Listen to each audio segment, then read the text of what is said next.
Will Ospreay upped his mark to 3 for 3, delivering the best match on each AEW pay-per-view since signing with the company. Roderick Strong was a great opponent for this AEW International Title match that opened and stole their 5th anniversary Double or Nothing 2024 pay-per-view on May 26th.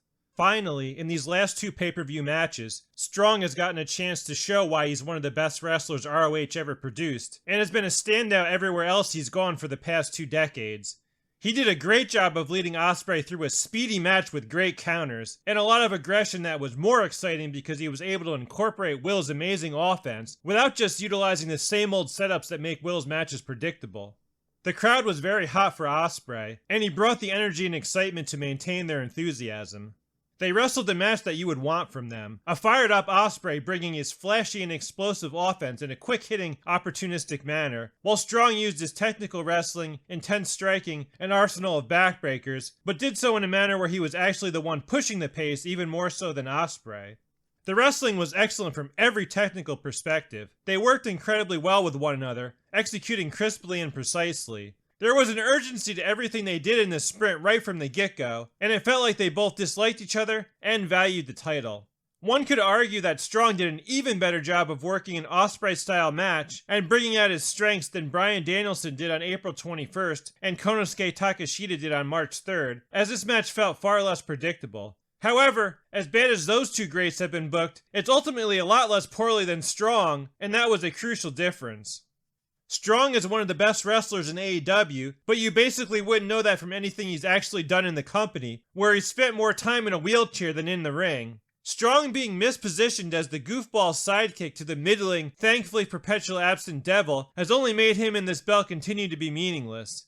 Even Roddy's 2.5-month title reign, that was perhaps theoretically supposed to allow people to finally take him seriously, has only actually equated to one very good match against his great longtime rival Kyle O'Reilly, who has sadly been rendered to jobber to the star's status, and some annoying color commentary that once again just made people consider Strong a dork they don't need to pay attention to. Strong may not be the king of charisma, but the problem with Strong in AEW has been that he's presented like such a geeky goofball that it's blinded the majority of the audience to the fact that he's a brilliant technical wrestler and someone who should be taken seriously in the ring. Although Strong was the champion, I don't think there was anyone who gave him a chance of beating the most over guy in the company. It's fine that this was ultimately just another match designed to showcase Ospreay, but Bryan Danielson can get away with sacrificing himself a lot more easily because he's a much bigger name that's been given ample opportunity in AEW to showcase how great he is. Tony Khan's star-reducing blunders of never having Danielson win a title, or even many meaningful singles matches aside. The biggest issue with this match was that instead of focusing on all the ways Strong could out-wrestle Ospreay to keep his title, they boxed Strong into a corner where Strong's only chance of defending was through some shenanigans involving the seconds. That's bad enough in and of itself, but none of the segments involving the seconds was actually good storytelling or remotely useful after the opening where they seamlessly incorporated the other Undisputed Kingdom members into the battle between Will and Strong. You can pretty much sum the match up by saying that everything they did in the one-on-one segments was impressive, maintaining the momentum and forward drive, while everything they did involving the seconds killed the flow to the point it felt like they just pressed the pause button, and then they just restart, essentially right where Will and Roddy left off, as soon as the nonsense was over. The ineptitude of Khan's booking becomes more glaring the more desperate AEW becomes, to the point that it's become obvious to basically anyone putting any thought into what they are seeing each week that Khan is making his product a lot worse than it should be through needlessly overcomplicating things. I'd go so far as to say the match would have been better if they just had commercial breaks in place of the Undisputed Kingdom and Don Callis involvement. I really liked the opening where Ospreay snuck in the ring during Strong's entrance, trying to catch Strong off guard with his hidden blade. They got the crowd into it right away with their urgent and motivated work, and set the tone for the entire high work rate contest. Ospreay taking the seconds out to even the odds worked, because they figured out how to make it happen within the flow of the action on the outside between the actual combatants. This whole segment was very energized and exciting, a good sort of chaos that provided Will with the opportunity for some out-of-the-ordinary stuff. It sometimes even felt like a fight, as all the strikes here were done with fire and aggression, looking like they meant it rather than just staring at the opponent waiting around for their reply. Ospreay even took Strong down and pounded him, because he owed him a beating after the post-match on Wednesday, where Strong bloodied Ospreay with the international title. The opening was arguably the most effective portion of the match, setting the tone that they were going hard because they didn't like one another. Unfortunately, the overbooking then kicked in, and they immediately lost the momentum with an unnecessary outside interference spot. To make things worse, they nearly killed the Golden Goose a few minutes in. Undisputed Kingdom gave Ospreay a doomsday device on the floor, but Matt Taven couldn't even clear the top rope for his dive, and was barely able to touch Ospreay on a full reach. Mike Bennett threw Ospreay off his shoulders with the proper amount of force, assuming Taven was helping topple Will over with his body weight, but obviously that wasn't enough force considering Taven was useless, resulting in a narrowly avoided catastrophe where Ospreay luckily landed on his toes and knees, lessening some of the unintentional impact to his poor neck. This match felt less about Will's offense than most because Strong had a lot of bang-bang offense himself, chaining his attacks together nicely, and they did a nice job of working together, consistently countering each other impressively. This certainly wasn't a match where you were just waiting for Will to do his thing. There was a really impressive display from both parties when it came to speed, impact, technique, etc. All Strong's offense looked quite damaging, whether he was working the neck, laying in stiff aggressive chops, or setting up his backbreakers that Will kept finding different ways to thwart. Will's offense always looks amazing, but today it looked a lot more organic than usual because Strong was forcing him to counter rather than just standing around while Ospreay jumped at him. After the ref stopped Wardlow's interference, Ospreay did his most spectacular flying spot of the match, hitting his Sky Twister press to the floor. Ospreay climbed to the top again, but Strong injured Will's knee, pushing him so he fell onto the turnbuckle. Ospreay then tried the Sky Twister press anyway, but jammed his knee landing on his feet after Strong rolled out of the way. Strong certainly has the capability to flesh out these injury spots a lot more, if they were only willing to allow him to be credible through traditional means, or even simply devoted the time to that rather than the distractions, and that would have been a better, more dramatic match, where the outcome might at least have momentarily been in doubt. Regardless of what one thinks about Will's selling, these injuries were really only going to be brief diversions in the match they actually did here, due to the length and the overbooking. There was a great spot where Strong tried his sick kick, but Ospreay countered with a huge Liger bomb. An intense segment of action culminated with Strong avoiding the Styles Clash, but Ospreay landed on his feet for a back body drop, and hit the Os Cutter only to be too slow to cover due to the knee injury. The bad booking of this final portion really killed the match. First, you had the ref just pause the match to tech on Strong right after Will was ready to finish him, rather than make a split-second decision like in every combat sports match known to man.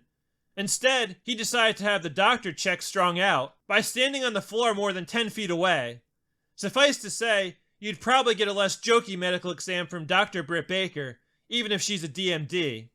This already went on forever, before the real purpose of the whole distraction even became apparent. Don Callis eventually took his headset off and strolled over to Will, giving him a pep talk, a la Martin Covey in The Karate Kid, that played upon Will's moral dilemma of trying to avoid using the Tiger Driver 91. Callis told him that Strong was going to the hospital anyway, and ordered Will to break his neck. Beyond all the obvious reasons why this segment seemed completely out of left field and crushed the momentum the wrestlers had built up nicely, this didn't even serve any of the potential purposes it could have from a story perspective. You had two options here to give Strong his big chance at victory. Either give this time to Wardlow instead of Callis, having him hit a big move on Will for Strong's big hope spot, except the cronies had already been ejected, or have principled Will be brought to the brink of defeat due to ignoring Callis' heartless dictate. Strong certainly made a strong showing, but he was the one that needed something out of the ordinary to put him over the top. Just teasing the interference without delivering it, and just teasing Strong's comeback due to Will not finishing him when he had the chance, didn't actually add anything or help anyone beyond what simply doing a straight match would have accomplished. The setup itself was really poor, as even for fans who aren't familiar with the countless interminable Gato epics Will has been involved in that don't start until the 30-minute mark, it was hard to buy Will being to the point of utter desperation when he basically already had Strong beaten half that time. To make matters worse, the whole excruciatingly acted segment of Will embarrassingly trying to portray being conflicted could hardly have been done more cartoonishly even by The Rock. Strong made his comeback because Ospreay hesitated to injure him, much too quickly progressing to his end of heartache attempt, which Will just countered with a hurricanrana for a near fall. This was a great example of how well they worked together to make things exciting, but this was not the time for Will to make yet another quick comeback. Strong really needed either a big run here, or at least a couple of credible near finishes. He not only got neither, but to add insult to injury, Will just immediately came back a second time and essentially won the match just as easily as he would have without all the phony drama about not wanting to cripple the opponent. Strong tried for the end of Heartache again, but Will landed on his feet and hit the hidden blade. Will then used the Stormbreaker to remain undefeated and take the title, so at least he won with a move that actually looked like something. I can't fathom how giving your only real option to dethrone Swerve Strickland for the AEW World title, a completely meaningless strap in the meantime that has been defined by playing pocket pinball, is going to actually help Will. Ospreay and Strong did their best to transcend the nonsensical overbooking that plagued the entire show. At its best, it was probably even more impressive than Strong's match against O'Reilly, but that match ultimately worked better because it was allowed to play out realistically, one-on-one. Booking issues are what always kills AEW. Beyond all the general silliness that littered the pay-per-view, the matchmaking was just terrible to start, as the only other matchup pitting two actual good workers, Deonna Purrazzo versus Thunder Rosa, was buried on the pre-show. It seemed like a potentially good, if not overly energetic 20-minute TV match that just inexplicably ended at 10 minutes with a lame fluky finish. And aside from the one highlight of Strong vs. Ospreay, things just got harder to even sit through as the night of nonsense progressed. It's hard to imagine things getting better in the short term when they are now forced to feature Waste of Monet and Robo Cody to justify their ridiculous contracts. 3 more stiffs than MJF, Adam Cole, and Juice Robinson returned, and Tony unearthed a new geriatric and 55-year-old Gangrel. I give this match 3.5 out of 5 stars.